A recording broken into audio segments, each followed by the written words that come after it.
¿Esperan que pase qué el miércoles? A ver, vamos a hablar con Camila, Eduardo. Camila es una especie de vocera que han elegido los chicos para hablar porque habla muy bien. A ver, Camila, contame. El miércoles esperamos que se apruebe la ley del aborto. Sí, el miércoles esperás que... Perdón, perdón, estoy muy nerviosa. El miércoles el movimiento secundario vamos a movernos todos los secundarios al Congreso para mostrar nuestro apoyo y visibilizar el impacto de que los colegios estén tomados a favor de el aborto legal, seguro y gratuito. Bueno, Eduardo, te está escuchando Camila. Si le querés hacer alguna pregunta a ella o a alguna de las chicas. Camila, ¿qué tal? ¿Cómo te va? Un gusto. ¿Cómo estás? ¿Estás escuchando, Camila? Sí, estoy escuchando. ¿Qué tal, Camila? ¿Cómo estás? Hola, ¿qué tal? Bien. ¿Todo ¿Qué edad tenés, Camila? 16. 16 años. Muy bien, muy bien. Sí. Contame una cosa. ¿Sabés lo que es un aborto? Sí. ¿Qué es? Sí, Contame. sí, totalmente. Contame. No puedo ponerlo en palabras. Sinceramente, tenés el aborto clandestino, que es algo que está pasando ahora mismo en Argentina, en el que mueren mujeres literalmente todos los días de formas horribles e indefinibles. Sí. Pero después tenés el aborto al que pueden acceder ciertas personas de alta clase, que lo hacen en clínicas y demás. Y bueno, hay una gran diferencia. O sea, no tenés idea qué es un aborto. No tenés ni idea que aborto es interrumpir un embarazo. Totalmente que lo sé. Lo que pasa es que me parece que tenemos que ir más por el hecho de que estamos reclamando por el aborto legal, seguro y gratuito, porque hay mujeres que mueren en abortos clandestinos. Me parece que es más importante que hablar que... Ok, ¿cuántas mujeres crees que abortan o sabés que abortan clandestinamente todos los años? Contame. No puedo ponerlo en cifras. Seguramente no puedo ponerlo en cifras. Deben ser muchísimas. Muchísimas. No solamente mujeres, sino que son personas gestantes que mueren en grandes cifras por tener que abortar clandestinamente. Contame, me interesa esto porque yo aprendo todos los días de ustedes. ¿Qué es una persona gestante que no sea una mujer? Contame. Intervengan ustedes, intervengan. Hola. Hola. Una persona gestante, persona gestante es aquel que tenga ovarios, pero se identifica como otra persona, como un hombre o no tiene género. O sea, si tiene ovarios es una mujer que ha decidido ser No. hombre. Sí, pero no sería una mujer, sería un hombre. Sí, Con biológicamente. posibilidades No. de quedar embarazado. Biológicamente no hay dos, o sea, biológicamente hay dos posibilidades. O sos hombre o sos mujer. Biológicamente. Bueno, pero hoy estamos en el siglo XXI y hay diferentes Géneros. géneros. Géneros, y hay eso gente yo lo que se comprendo. relaciona con otras cosas. Eso yo lo comprendo. Una persona gestante, ¿qué es lo que tiene en su panza? En un embrión. Un embrión. ¿Y qué es un embrión? Vos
Bueno, me preguntaréis, ¿pero por qué?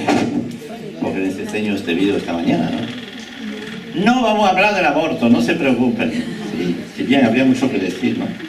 No, pero este vídeo refleja con claridad cómo las ideologías actuales tienen un impacto sobre la mente de los jóvenes y de los adultos. ¿Vale? Eso es lo que quiero que veamos esta mañana. Se ve como este grupo de niñas han sido claramente adoctrinadas por los movimientos feministas y por el lobby LGTB, pero que en su legítima derecho de luchar para una causa, ni siquiera saben cómo defender esta causa, lo que creen y lo que le han sido inculcado. Y eso es terrible porque vemos como a través de los medios, a través de las enseñanzas en los colegios, incluso a través de las amistades, a través de todas partes, la mente de las personas son bombardeados por ideología, por pensamientos. ¿De acuerdo? Y la gente piensa ser libre, pero en definitiva no somos libres porque somos el producto de un montón de bombardeo en la mente, en la cabeza. Es así que nuestra sociedad del siglo XXI, bombardeado por filosofía, teoría, creencia, fuerzas terribles que moldean el modo de pensar de la gente, que por cierto no se deja moldear con una pasividad, se deja moldear con una pasividad pasmosa, una gran parte de ellos, porque engrandece el ego de uno adaptarse a las modas del momento, ¿verdad? Los medios promueven estas ideologías, y aquí en España, no sé si un locutor, como este en Argentina, se hubiera atrevido a hacer este tipo de preguntas. Yo voy a decir todo lo contrario. Le hubiera aplaudido a las niñas. ¡Qué bien! Seguí adelante. Muy bueno lo que estáis haciendo. Eso es el discurso de los comentaristas aquí en España. Pero por lo menos allá yo aplaudo a este comentarista y este locutor de televisión, ¿verdad? Entonces los medios promueven esta ideología por todas partes y así que la gente está moldeada realmente por una manera de pensar. Y si no piensa de esta manera, eres ridiculizado, eres puesto aparte, eres puesto diferente que los demás. Después dicen que nosotros los cristianos lavamos el cerebro de las personas. Vamos a ver. No cabe duda que nuestro cerebro necesita un buen lavado, ¿no creéis? ¿Ah? Sí. No cabe duda.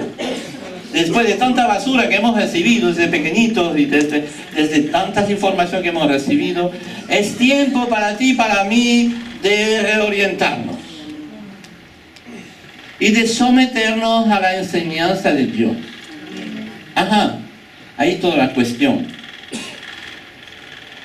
Regreso a los hechos, nos enseña esta verdad para nosotros esta mañana. Les recuerdo, así fue como la palabra del Señor fue extendiéndose y difundiéndose con mucha fuerza, y el Señor añadía cada día el número de ellos a los que iban siendo salvos de esta manera.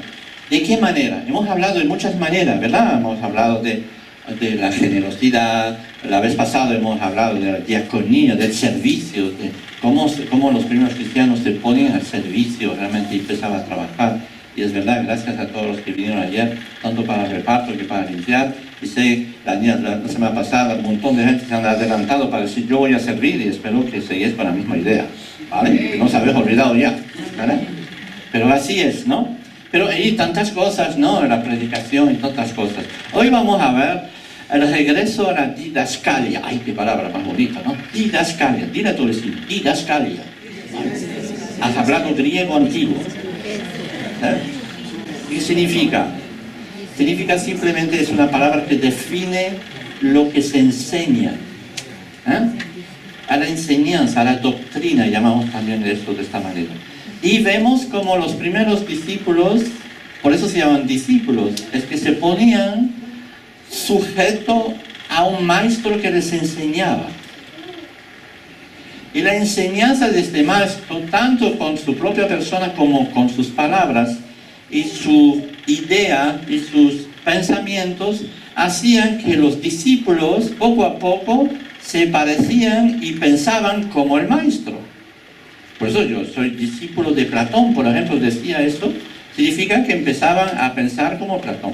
O soy discípulo, en este caso de Jesús, empezamos a pensar como Jesús piensa. Y como es el único que tiene la verdad absoluta, mejor que seamos discípulos de Jesús que de otro, ¿verdad? Así es. Entonces, cuando hablamos de enseñanza, no nos referimos a una enseñanza de modo de pensar o una filosofía, ni siquiera una religión, sino enseñar lo que la palabra de Dios, la Biblia, dice, o para ser más exacto, lo que Jesús enseñó. ¿Vale? Porque muchas veces la gente se somete a una enseñanza religiosa, ¿no? Vamos a ver, enseñanza religiosa católica, obviamente, que tiene su punto de vista, lo que sea. Nosotros lo que queremos, ni siquiera que tengáis una enseñanza evangélica, queremos que ustedes tengan una enseñanza bíblica. ¿Ok? Que queréis poneros a los pies de Jesús y escucharle, escuchar lo que dice y apropiaros de su enseñanza y empezar a cambiar la mente. Y ser lavado por el Señor Jesús. Amén. ¿Ah? Eso es. ¿Ah? Y Jesús hablaba en estos términos. Decía así. Entonces Jesús decía a los judíos que habían creído en él: si vosotros permanecéis en mi palabra, que dice así, verdaderamente soy mi discípulo. ¿Y qué? Conoceréis la verdad. Y otro punto, y la verdad os hará libre. Hemos cantado esta mañana, libre, libre. La gente dice, ¿cómo que tú eres libre, cristiano? Tienes que hacer esto, tienes que dejar de hacer el otro, tienes que... ¿Qué libertad me estás hablando? ¿De qué libertad me estás hablando? Y tienes razón de hacer esta pregunta, ¿verdad? La gente. ¿Ah? Pero ¿quién no quiere ser libre? ¿Pero libre de qué? El pecado. El pecado. Muy bien aprendido, ¿eh? ¿De qué queréis ser libre? Eso es, ¿eh? Conoceréis la verdad y esta verdad os hará libre. La libertad es un concepto muy mal entendido incluso por los propios cristianos. Hablemos de libertad en Cristo, pero no sabemos bien lo que significa eso. ¿Y cómo obtenerla? Muchos piensan que porque han sido perdonados por Jesús, esto les da licencia para hacer lo que les parece. ¿Piensan que es así? Obviamente que no. Si no somos libres. A ver. Estas chicas decían que las mujeres están libres de hacer con su cuerpo lo que les da la gana, porque es su cuerpo. Es la gran filosofía de este tiempo, ¿no es así? ¿Ah? Del feminismo. Yo apoyo el feminismo en muchas cosas, pero en esta no. ¿Verdad? Es un pensamiento totalmente erróneo. Las mujeres y los hombres no somos libres de hacer lo que queremos con nuestro cuerpo, porque nuestro cuerpo no nos pertenece, pertenece a aquel que nos ha creado. Ajá. En el caso del aborto se trata aún más, porque se trata de una segunda persona, ¿estamos de acuerdo? Entonces ya, no digamos, ¿no? Para nosotros, cristianos, nuestro cuerpo no nos pertenece, pertenece a Dios que nos ha creado. Incluso si eres libre de ponerte un piercing, deberías de preguntar a Dios si está conforme o no, porque tu cuerpo no te pertenece, ¿ok? Amén. Oh, no, o sea, está en contra de los piercing, me da igual, pero vamos a ver. Pero que sea con una posición, como se dice, delante de Dios, ¿ok? Paréntesis, dejemos al lado, ¿vale? Pero eso, lo que quiero decir es que realmente nuestro modo de pensar y de ver las cosas tiene que cambiar y tiene que ser sujeto a lo que Dios dice. Y así seremos libres, ¿verdad? Está claro que Jesús se refiere a una libertad bien distinta a la que propone el mundo. Vean la primera parte de este versículo. Si vosotros permanecéis en mi palabra, consecuencia, seréis mis discípulos. Permanecer en la palabra significa que yo voy a ser discípulo, entonces me voy a disciplinar, voy a ser disciplinado por esta palabra, ¿sí? esta palabra, voy a oír y voy a dejarme disciplinar. Significa enderezar, ¿no? Cosa que está torcido, lo voy a enderezar según el patrón que yo recibo por la enseñanza de la palabra de Dios. Tenemos bien. Y en este caso, conoceremos la verdad. Jesús dijo, yo soy la verdad y la vida, ¿no? Y seréis verdaderamente libres. Entonces el proceso, yo permanezco en la palabra, esta me endereza, y yo empiezo a conocer cada vez más a Dios, y yo soy cada vez más libre. Oh, qué plan, ¿no? ¿Entendés? Esto es muy importante, ¿no? La libertad nos lo da el conocimiento de la persona de Jesús o de Dios y de su palabra. Lo contrario es la falta de conocimiento de Dios y de su palabra nos encadena, nos esclaviza, nos ata y nos quita nuestra libertad. Somos atados por Satanás, que ya desde con Eva la enrolló bastante fuerte, y todos sus descendientes, que yo también. Atados así, y solamente a través de la palabra de Dios podré ser liberado. Ajá. Así que la Biblia nos habla de nuestra esclavitud al pecado. Habéis oído esta expresión, ¿verdad? Muchas veces. ¿No se puso esto? Sí, está bien. ¿Ah? Y así que el conocimiento de la persona de Jesús a través de su palabra nos hará verdaderamente libres. En los Hechos, para volver a los Hechos, encontramos una realidad asombrosa sobre este tema. Encontramos a los primeros discípulos con un hambre tremendo, un deseo tremendo de conocer la verdad, de ser enseñado por los discípulos. Vemos desde los primeros versículos que dice, ellos permanecían en el compartir las cosas, todo eso ya lo hemos visto, pero en la enseñanza de los apóstoles. Los apóstoles que habían estado con Jesús habían recibido esta enseñanza y ahora se la comunicaban a ellos. ¿De acuerdo? Y ellos cada vez más deseaban en su corazón saber más. Y entonces tenían un deseo patente y fantástico de estar con los apóstoles, de escucharles, de sentarse. Más tarde la iglesia se hizo tan grande que Pablo se fue a predicar ahí, allá, y abrió iglesia por todas partes. Y más tarde escribió, gracias a Dios, porque las tenemos, escribió cartas a estas iglesias, donde hay una enseñanza escrita que tenemos en el Nuevo Testamento. Entonces podemos decir que somos beneficiarios de estas ganas, de este deseo realmente de saber más. Y tenemos la gracia de tener la palabra de Dios, ¿verdad? Y que es la palabra de Dios y los escritos de Pablo, de Pedro, de Santiago. Nunca terminaremos de estudiarlos y de profundizar sobre el significado de lo que estaban enseñando, ¿verdad? Por eso podemos decir con toda seguridad que es palabra de Dios.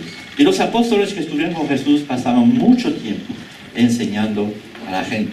Después dice, conforme crecía el conocimiento de la palabra del Señor, se multiplicaba también el número de los discípulos en Jerusalén, y hay muchos de los sacerdotes llegaron a crecer. Eso es el final del capítulo, de la parte de la predicación del domingo pasado, ¿no?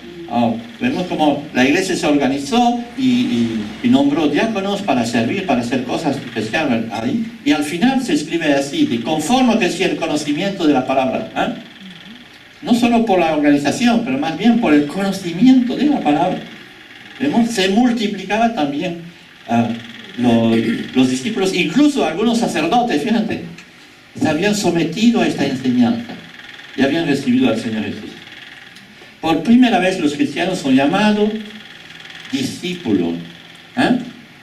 El número de los discípulos en ese sentido como grupo general,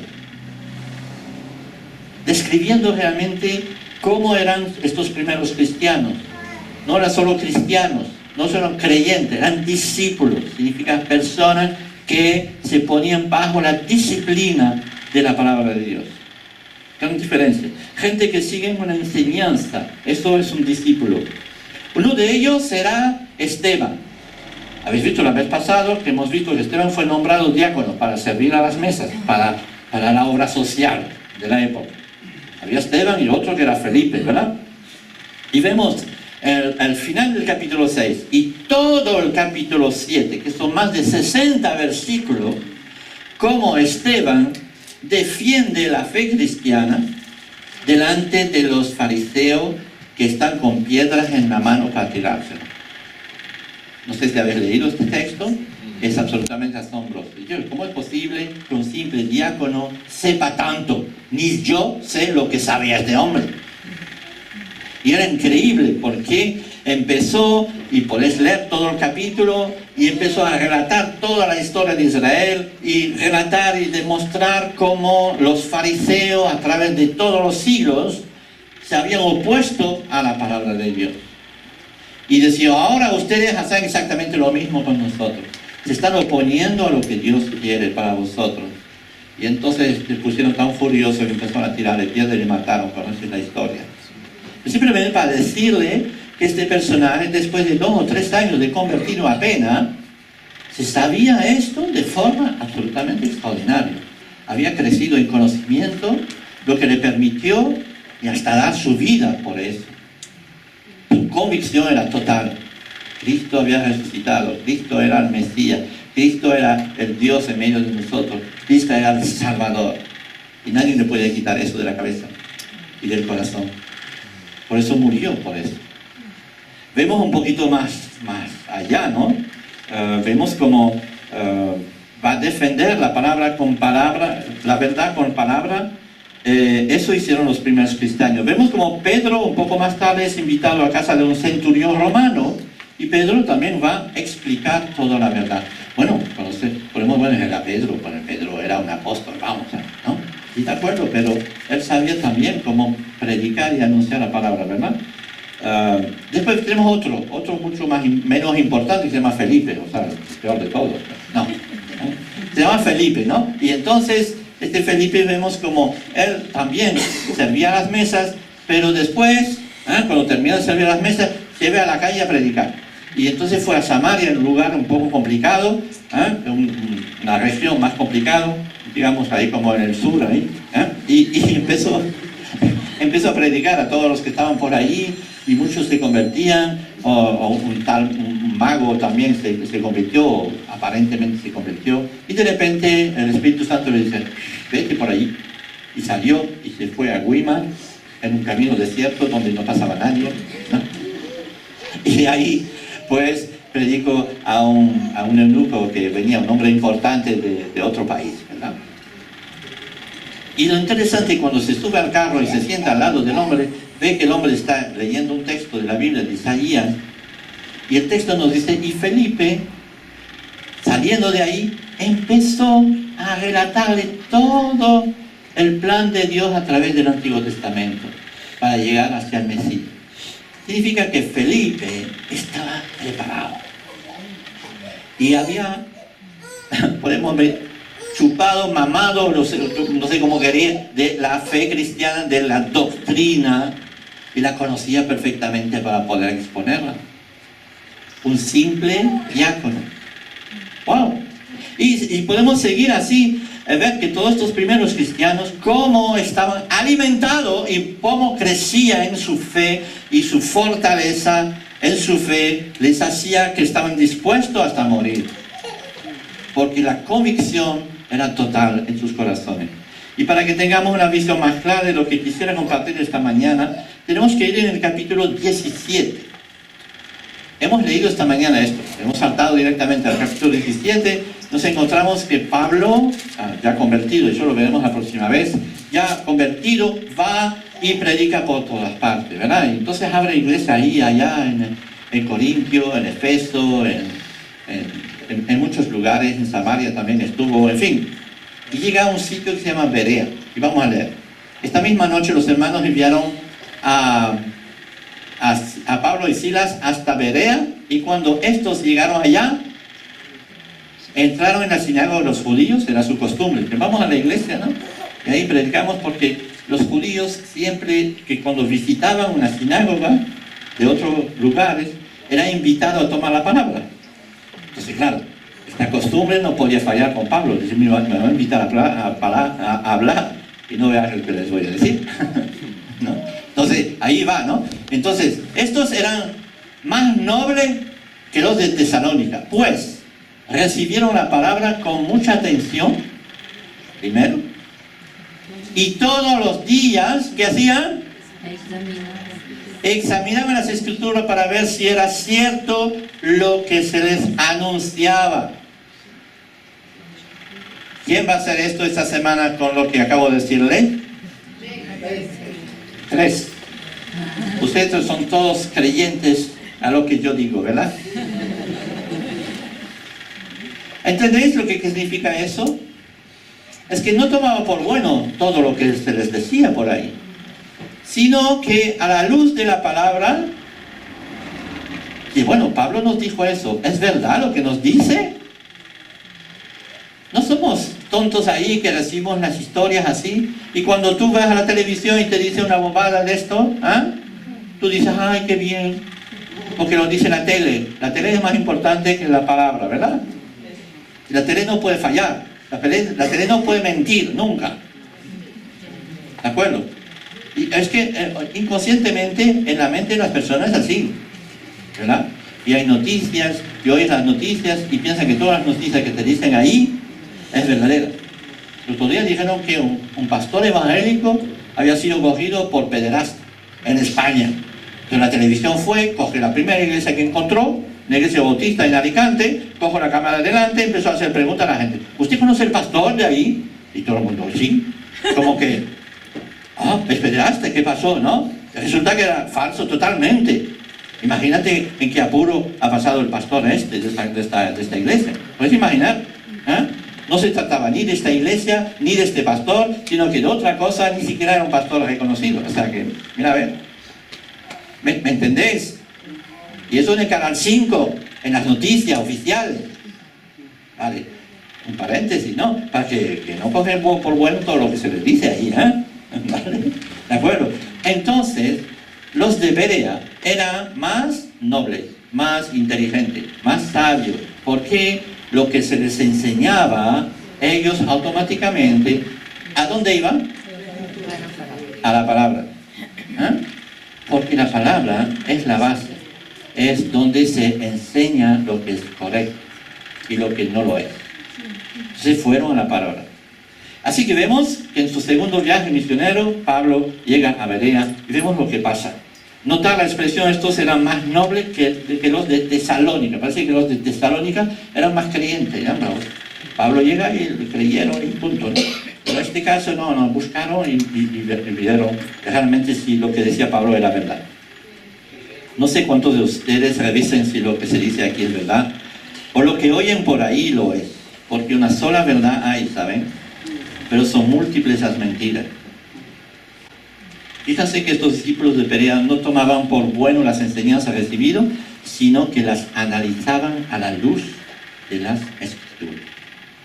No ponían un compartir sin antes cerciorarse si la noticia era verdadera o falsa. ¿Cuántos de ustedes han cometido este error, no? Dice, compártelo y ¡pum! Y no te has dado cuenta que la noticia que tú acabas de compartir es totalmente errónea y falsa, y has seguido la mentira. En lugar de pararte y dices, oye, voy a ver si es verdad esto. Por más que te puedas interesar, ¿sabes? Por más que te viene bien, es necesario revisar si la noticia es correcta o no. A veces te das cuenta, han matado a 21 cristianos y le cortaron la cabeza. Y dices, yo compartí, pum. Te das cuenta que es una noticia después que hace ya 10 años que pasó esto. ¿Sabes? No es ayer. No es así. Ten cuidado con lo que compartes en tu Facebook. Lo que llamamos las fake news, ¿no? Me paseo por las calles, veo los mormones, los testigos de Jehová, los brujos, cartomancia, gente que ponen un Buda en su casa, otros que enseñan velitas, incienso a los dioses del dinero, de la Virgen y de no sé qué cuántos. Hay tantas cosas, ¿verdad? Y en medio de todo eso, ¿dónde está la verdad? O como la gente dice, todo es verdad. Cogemos todo. ¿Ah? ¿Verdad? El gatito de la suerte.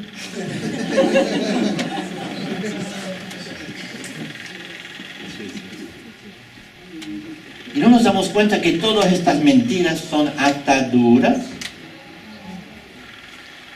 Y cuando Jesús, conoceréis la verdad y seréis libres, nos habla de eso también.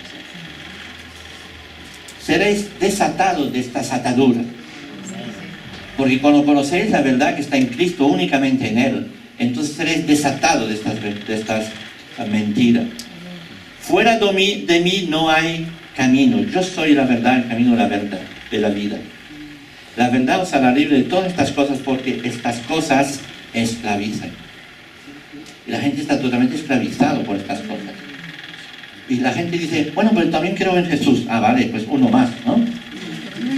Por si acaso. Sí, sí.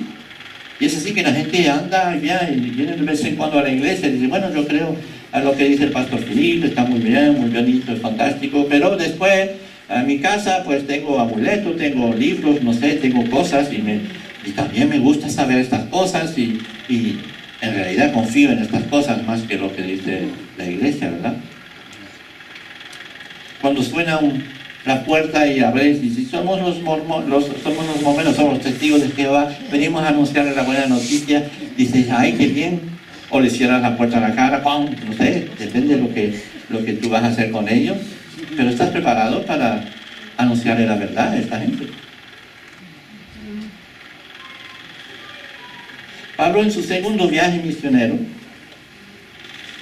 abrió iglesia en Tesalónica, en Berea, en Corintio, en Felipe, con unas aventuras maravillosas. Podéis leer todos los hechos, espero que lo estáis leyendo. No les voy a hacer la pregunta para no caer mal, pero espero que lo estáis leyendo, ¿verdad? ¿Ah?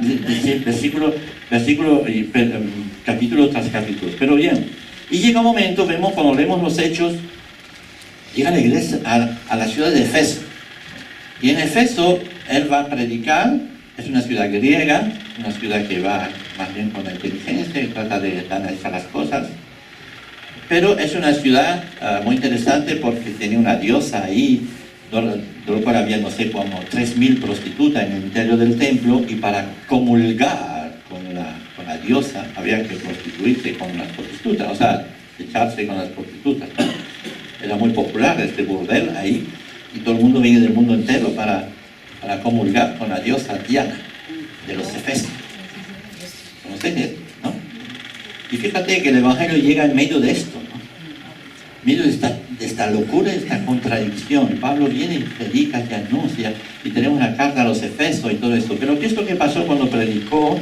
Dice así, que llegó a la ciudad, se quedó 3 años ahí, y ocurrió algo en esta ciudad que vamos a leer. Dice así, muchos de los que habían creído venían y confesaban sus malas prácticas.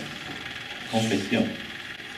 De igual manera, muchos de los que practicaban la magia llevaron sus libros y los quemaban delante de todos. Y el precio de estos libros eran de 50.000 monedas de plata. ¿Saben? Que era una tonelada de dinero. ¿Ah?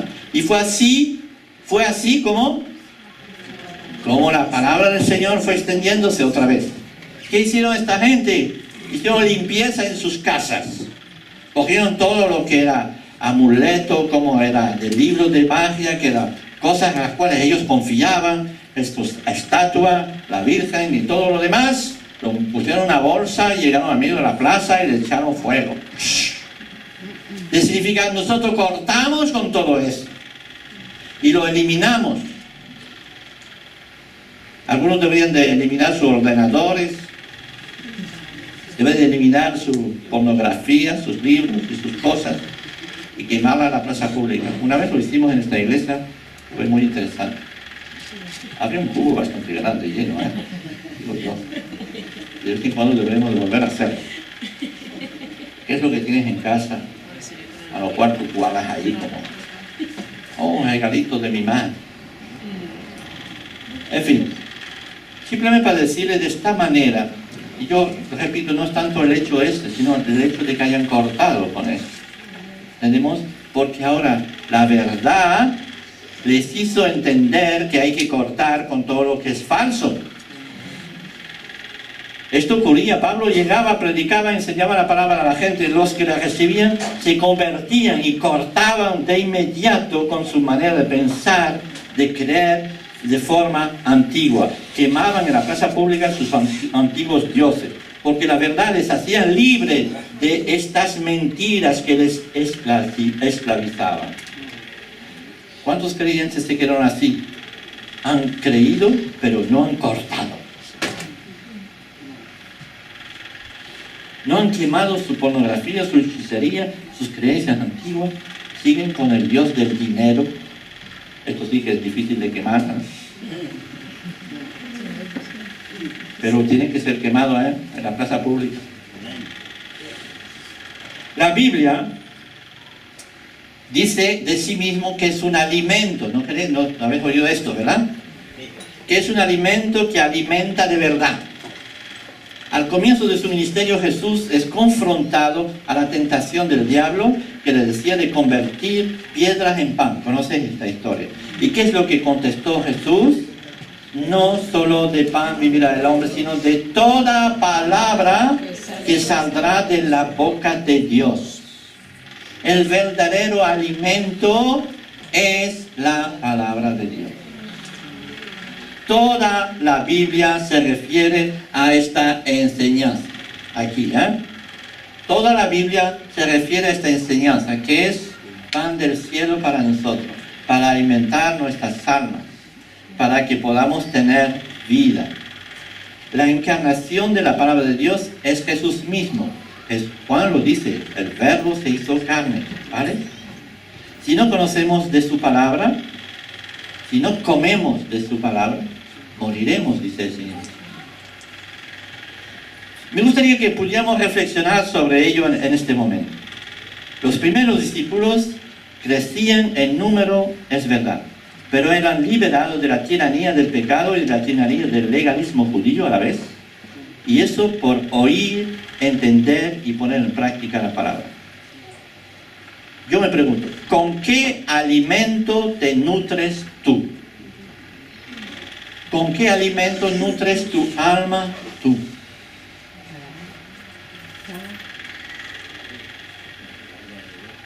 Más tarde Pablo escribió a los Corintios. En 1 Corintios, capítulo 3, versículo 2, dice así: así que, hermanos, y quizá lo voy a decir a todos ustedes también, incluirme a mí, no pude hablaros como a espirituales, sino como a carnales, como a niños en Cristo. Os di a beber leche, no alimento sólido, porque todavía no podéis recibirlo. En verdad, ni aún ahora podéis, porque todavía sois carnales. Pues habiendo celos y contienda entre vosotros, ¿no sois carnales? ¿Y andáis como hombres? Pablo se queja porque le dice a estos cristianos de Corintio que les tiene que dar el biberón. Es así. Teniendo que ser adultos ya después de 1 año, 2 años, 3 años de convertido, de ser adultos, ya necesitan ser alimentados, todavía necesitan ser alimentados con biberón. Es decir, que ellos tienen que venir a los apóstoles, a Pablo, a los enseñantes, y decir, por favor, enséñanos. Sí, bueno, está bien cuando tú eres niño, ¿verdad? Cuando tú eres adulto, ¿no? Se tiene que un niño pequeño necesita ser alimentado por sus padres. Y vamos a coger esta analogía de la comida y de la comida espiritual. Va en paralelo, ¿verdad? Es lo mismo. Entonces, un niño necesita ser alimentado por los padres. Primero con el biberón. Y después con alimentos más sólidos. Pero cuando tiene cierta edad, poco a poco el niño se busca la vida. Hay una ¿cómo se dice? Una fiesta en Israel cuando el niño tiene, yo creo que 7 o 8 años, no me acuerdo exactamente, es destetado, dice ahí, ¿no? Es decir, deja de comer de la teta de la madre, es decir, que empieza a comer alimento ya, nosotros ya más temprano les damos alimento más fuerte, ¿verdad? Pero bueno, era una especie de fiesta. Cuando los niños ya empezaban a comer alimentos como los hombres, como las personas normales, pues se hacía una fiesta. Dice, bueno, ya tiene una especie, ya viene a ser adulto, ya empieza a avanzar, ¿no? Y come solo. Y a veces, cuando es adolescente, come demasiado. Padre lo sabe, ¿no? Pero cuando es adulto, la persona come solo, ¿verdad? Y se busca su comida, y va a trabajar, y se organiza. No necesita de sus padres para comer. Se dice, se asume a sí mismo cuando llega a ser adulto, ¿no? Es decir, que no va a vivir en casa de sus padres y si no me da de comer, yo me muero. Porque ya es adulto y se busca la vida. Normal. Pablo se refiere entonces a la iglesia de Corintios como que son infantiles. Porque siguen necesitados de que el pastor le dé el biberón a la gente. No habéis sido capacitados ni siquiera para comer comida un poco más sólida, enseñanza más profunda. Yo pregunto, ¿cuántos bebés hay en este lugar? ¿Cuántos están a punto de morir por falta de alimentarse? Antiguamente mis hijos venían a casa porque ahí había comida y vivían con nosotros desde pequeñitos. Les damos el biberón, pues crecieron y comieron a la mesa y la madre y a veces el padre les preparaba la comida, les daban de comer y comimos juntos y fantástico y tal. Y cuando llega a la edad de adolescencia, dice, mira, no comes tanto, me estás vaciando la nevera. Bueno, todo eso hemos pasado por este tiempo, ¿no? Llegó un tiempo donde mis hijos volaron, no solamente se casaron, incluso tienen hijos, y no necesitan que venir a comer a casa. ¿Sí? No necesitan venir a comer a casa. ¿Por qué? Porque comen ellos solos. Y yo no me preocupo por eso porque sé que ellos comen. ¿Ah? A veces nos dicen, oh, mira a ver lo que hemos comido hoy. Y es una fiesta. Pero a veces ellos dicen, wow, qué bien, vamos a ir a la casa de los padres y vamos a sentarnos. Pero van a venir, ¿por qué? ¿Porque tienen hambre? No. ¿Por qué? Porque van a estar juntos con nosotros. Y va a ser una fiesta, cada vez una fiesta cuando viene la familia, ¿verdad? Nos reunimos. Y claro, la madre también hace una buena comida, eso sí, ¿verdad? Y no se desprecia eso, pero incluso si no hubiera eso, pues no pasa nada, porque nos reunimos y hablamos y estamos juntos. ¿Saben ustedes? Así debería de ser la iglesia. Cuando ustedes vienen los domingos, no es para comer, es para festejar. Porque ustedes comen en casa. Pero como ustedes no comen en casa, entonces vienen aquí y necesitan comer. Y piensan que la comida que reciben el domingo les servirá para toda la semana. Mentira. Porque ya, saliendo de aquí, ya os habéis olvidado. Yo les conozco y me conozco. ¿Vale? Entonces, cuando venimos los domingos, uno podría decir, macho, es que como en casa, no necesito venir. Es como si mi hijo dice, no necesito ir a tu casa porque yo como en mi casa. Y desprecio, ¿no? Y ya, bueno, entonces tú no quieres estar con la familia. El sentido no es cuestión de comida, es cuestión de estar reunidos, ¿verdad? Es otra cosa. Entonces, lo que digo yo es que justamente mis hijos vienen porque es la fiesta y estamos contentos y compartimos muchas cosas y comemos también bien, pero bueno, aparte de eso, pues lo pasamos bien juntos, ¿verdad? Y lo mismo debe ser los domingos. Esto debe estar lleno de personas que quieren festejar a Cristo, porque estamos la familia de Dios reunidos y celebramos su nombre y celebramos. ¿Y por qué venimos? No por comer, que si bien está bueno de poder comer también, ¿verdad? Espiritualmente, pero venimos porque queremos compartir nuestra familia delante de Dios y delante del Padre que está en medio de nosotros. Y nos reunimos a su alrededor y celebramos eso. Por eso hablamos de este culto, es un culto de celebración, no el culto de comida y de enseñanza. ¿Vale? Entonces venimos para celebrar al Señor de esta manera. Y es un gozo poder compartir, de verles a ustedes, de abrazarnos y de estar delante del Señor y también de recibir su palabra.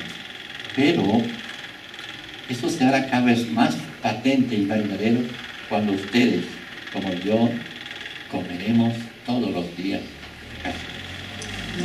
Y sabremos buscar nuestra comida. ¿Habéis entendido?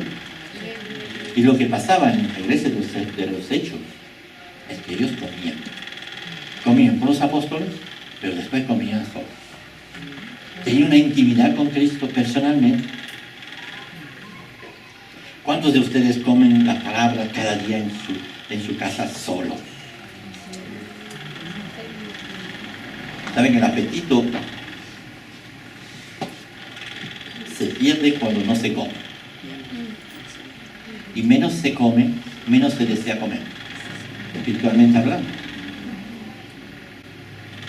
Si no se come, se muere uno y vuelve a estar esclavizado, atado con los principios de este mundo.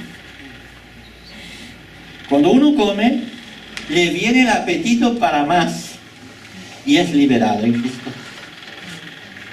Ahora mis hijos y nietos vienen a nuestra casa no porque tienen hambre, sino para la fiesta. Y espero que todos nosotros hagamos lo mismo.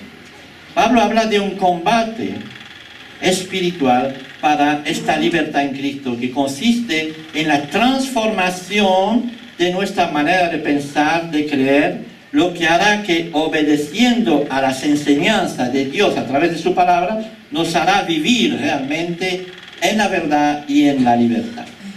Miremos los que escribía Pablo, para terminar Pablo, a las iglesias. Dice, entre ellos, todos nosotros también vivimos en otro tiempo, seguíamos los deseos de nuestra naturaleza humana y hacíamos lo que nuestra naturaleza y nuestro pensamiento nos llevaban a hacer. Y éramos por naturaleza objeto de ira como los demás. Mira bien lo que está escrito aquí. Pablo está diciendo que nuestra naturaleza pecadora influye sobre nuestra manera de pensar y nos hace hacer cosas que van en contra de lo que Dios dice. Pablo sitúa el nudo del problema de nuestra naturaleza pecadora que influye sobre nuestro pensamiento, sobre nuestra manera de pensar. Y nuestra manera de pensar actúa sobre nuestra manera de ser. Porque yo pienso de esta manera, entonces actúo de esta manera. No sé me entendés, si la gente en la calle, todo el mundo tiene pensamientos, sí. Pero son dictados ¿por qué? Por su naturaleza pecadora, que les hace pensar de una manera. ¿Ok? Y que les hace actuar después de otra manera, de esta misma manera. No es de extrañar lo que ocurre en esta sociedad. Se habla del libre pensamiento. ¿Habéis oído esa expresión? Ah, yo soy del libre pensamiento. Es muy bonito, ¿no? La palabra. Es atractiva esta palabra. Yo soy del libre pensamiento. Pero ¿sabes una cosa? No existe el libre pensamiento. Es una mentira. Ya que está dictado nuestro pensamiento por nuestra naturaleza pecadora. Eso lo dice ahí. ¿Cómo voy a ser de libre pensamiento si mi propia naturaleza me ha esclavizado y me da la forma de pensar? La gente y nosotros también hemos cometido todo tipo de pecados esclavizados por nuestra naturaleza pecadora. Pero dice la Biblia que Jesús ha venido justamente para librarnos de esta tiranía, para hacernos libres y para permitirnos de ser diferentes. Dice así, sí, cambia. Las armas con las que luchamos no son de este mundo, sino las poderosas armas de Dios, capaces de destruir fortalezas y de desbaratar argumentos, y toda altivez que se levanta contra el conocimiento de Dios, y de llevar cautivo todo pensamiento a la obediencia de Cristo. ¿Veis un poquito cómo se expresa Pablo y con qué claridad dice esto, no? Dice, el Espíritu de Dios, la palabra de Dios viene a chocar en contra de nuestra manera de pensar, y le va a dirigir a que se someta a pensamiento y la obediencia de Cristo. Y es la única manera que seremos libres de verdad. Cuando empezaremos a pensar como Cristo piensa. Como empezaremos a obedecer a lo que Dios dice en su palabra. ¿Quieres ser libre de verdad? Pues eso se hace leyendo, meditando, estudiando, descubriendo la palabra de Dios cada vez más. ¿Y quieres ser libre de verdad? Come, come, come y sigue comiendo. La iglesia está aquí para ayudarles en esto, ¿saben? Nos organizamos como iglesia para organizar cursos, para predicaciones. Dios ha dado dones a muchas personas, como dice la Biblia, unos profetas, unos apóstoles, unos enseñantes, unos pastores. Todo eso para el crecimiento del conocimiento de las personas, para que más conocimiento, más sean libres. ¿Verdad? Pero solo son ayudas, ¿saben ustedes? Solo son ayudas a ti de comer. Por eso decimos regreso a la didascalia, es decir, regreso a la enseñanza. Y yo quiero ser enseñado, y yo quiero recibir esta enseñanza, y quiero comprobar esta enseñanza si es bíblica, y voy a hacer la mía, y voy a adaptar mi modo de pensar a lo que dice la palabra de Dios, y veré cómo mi vida empieza a cambiar radicalmente, y cómo empieza a realmente entrar en un camino extraordinario. No es fácil, pero extraordinario. Amén. Amén. Para terminar, para esto tienes que disciplinarte, ¿no? Si quieres obtener esto, tienes que disciplinarte. Disciplinarte con tu tiempo. Oye, hay gente que dice, yo no tengo tiempo de venir a la iglesia para ser enseñado, o no tengo tiempo de leer mi Biblia. ¿Tienes tiempo de leer la Biblia tú?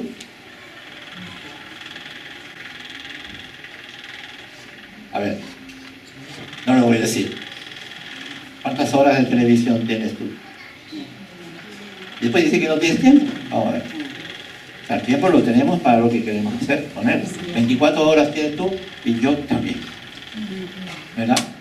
Al día. Así que tenemos tiempo de hacer lo que queremos, simplemente hay una falta de organización en nuestro tiempo. ¿Y quién está dispuesto a decir esta mañana al Señor, Señor, voy a disciplinarme y voy a empezar a sujetar mi mente a tu enseñanza? Amén. Eso es una disciplina, es una decisión que tienes que tomar, sin la cual nunca serás libre y seguirás haciendo las mismas tonterías que hacías antes, que llevan a la muerte. Oremos.